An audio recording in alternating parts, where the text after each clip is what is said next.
આજ હું બનાવ્યું બાઠી આ હું બધું કારું ઢામસા જેવું હું થઈ ગયું આ એમાં એમ તો કે હું છે ને કુકરમાં શાક મૂકીને બહાર વહી ગઈ તો 12 વી ગઈ હા તે બરી ગયો જો ગુવા ઠીક હવાણ કરો ઓય માળી રે આ ગુવારનો હવે ભજો કરી નાખ્યો ગુવાર છે બરી ગયો પણ આમાં ખાવા જેવી વસ્તુ જ નથી બરી ગયું એમ તો કહું છું કે બહાર વહી ગઈ શાક મૂકીને બહાર વહી ગઈ હા તો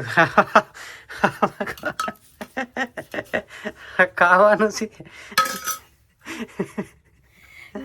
શાક મૂકી દીધું અને પછી બહાર વહી ગઈ હું મેં કીધું છે ને આપણે સડી જાહે એમ હા હવાણ કરવા ગઈ હતી ભાઈ હવાણ ગઈ હું હવાણ બહાર વહી ગઈ મેં કીધું સડી જાય ને મેં તો આગળ મેં કીધું બંધ કરી દો બાર હું કરી દે આવે તો બળી ગયું હું પછી હું ને હું શું કહું ખબર બહાર બધાને કેલા ક્યાંક વાસ આવે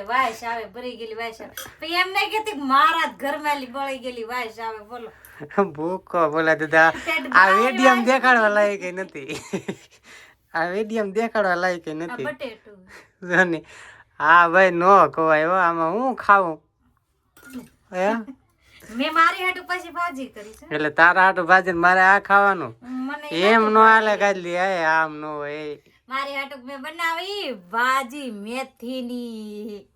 ઈ ઘી નાખીને મેથીની ભાજી બનાવી મેં મારી હાટુ આમાં મારે કી ગવાર ખાવો ને કી ખાવરાવો હું કરવું કઈ ખબર નહીં પડતી ખાઈ જવાનું છે આવે એ બધું પણ આવ કેમ ખાવું મારે ઈ પરસાઈએ ખાધું તમારે ખાઈ લેવાનું બધાએ ખાધું એવું થોડા એ તો સેટિંગ બધાએ ખાઈ લીધું તો તમે એક જુઓ તે તમારે ખાઈ લેવાય એવું કઈ વાયડી નતો કારણ બરી જાય તો મને કઈ ખબર ન રહે એટલે તો હાલો મિત્રો બધાને કઈ બળી ગયેલો ગુવાર ખાવા તો બધા આવજો કાઈ ને મિત્રો એક નો આવતો બળી ગયેલો છે ભાઈ હું એકલો ખાઈ લઉં એટલે બધાને આવી ગયો ભાઈ તમે કોઈ ન આવતા આજ બળી ગયો છે ગુવાર એટલે તમે તાર પાછું બનાવીને તી આવજો તો હાલો બધા જમવા આવજો